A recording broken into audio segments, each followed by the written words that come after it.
Hello everyone, today we are going to talk about due diligence, something often misunderstood when buying a home. Our goal today is to simplify due diligence and what it is used for.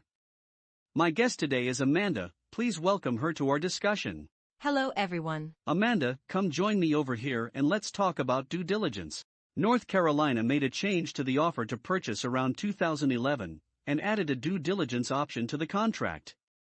Could you help explain what due diligence is and what is it used for? Before due diligence was added to the contract, a buyer would offer an earnest money deposit as a good faith showing that they were serious about purchasing the home.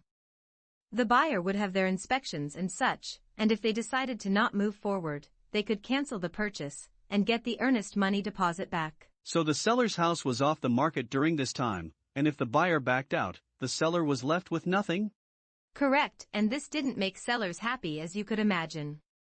Sellers still had the costs of owning the home, things like mortgage, utilities, that they had to pay for, and now they had to restart the selling process. So how is due diligence different? With due diligence, a buyer is basically buying time. Time to inspect, get appraisals done, verify anything about the home that's important to them. The key here is the phrase buying time. Before, the earnest money was held by either the buyer or seller brokerage, or the closing attorney. Due diligence is actually paid directly to the seller.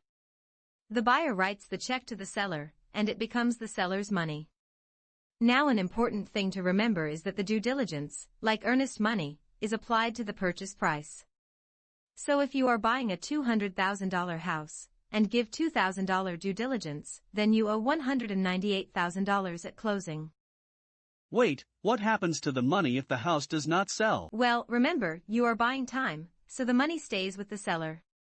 The due diligence is compensating the seller for the time the house is off the market. So the buyer gets the time to inspect the house, get appraisals, whatever they want, and the seller is financially compensated for the time the house is tied up with the buyer. Correct. Seems very fair to both parties to me. I agree, it really has helped calm things down some when a buyer backs out of a purchase. That brings up a good point, Amanda. During due diligence, for what reasons can a buyer back out of the purchase? Well, the best way to describe it is by saying during due diligence, the buyer can back out of the purchase for any or no reason at all. No reason at all? Correct, a buyer has paid for the time, so the seller is compensated, and the buyer can back out of the contract for no reason at all. Basically, what that means is the buyer does not have to give a reason. We usually describe this as the buyer got cold feet.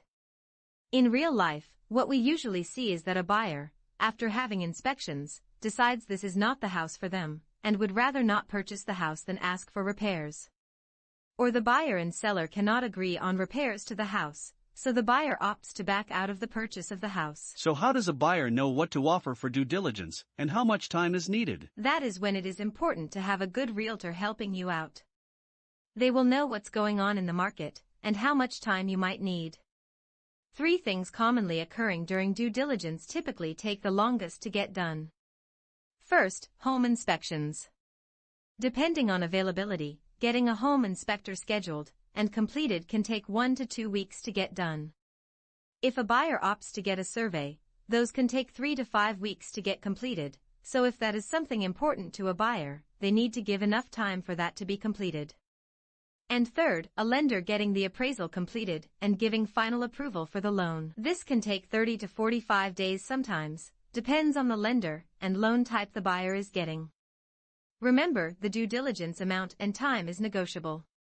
Buyer will want the lowest amount and most time, while seller will want the highest amount and shortest time. You have to find a happy medium for all parties involved. Wow! What a mouthful! It is. Amanda, thanks for your time. Could you do a quick summary of due diligence? Sure. Remember, due diligence is buying time. Buying time to inspect, review, look over, get financing secured, whatever the buyer wants to do during the due diligence time. Due diligence is buying time. Thanks for spending time with us today. Stay tuned and we will talk about earnest money deposits next.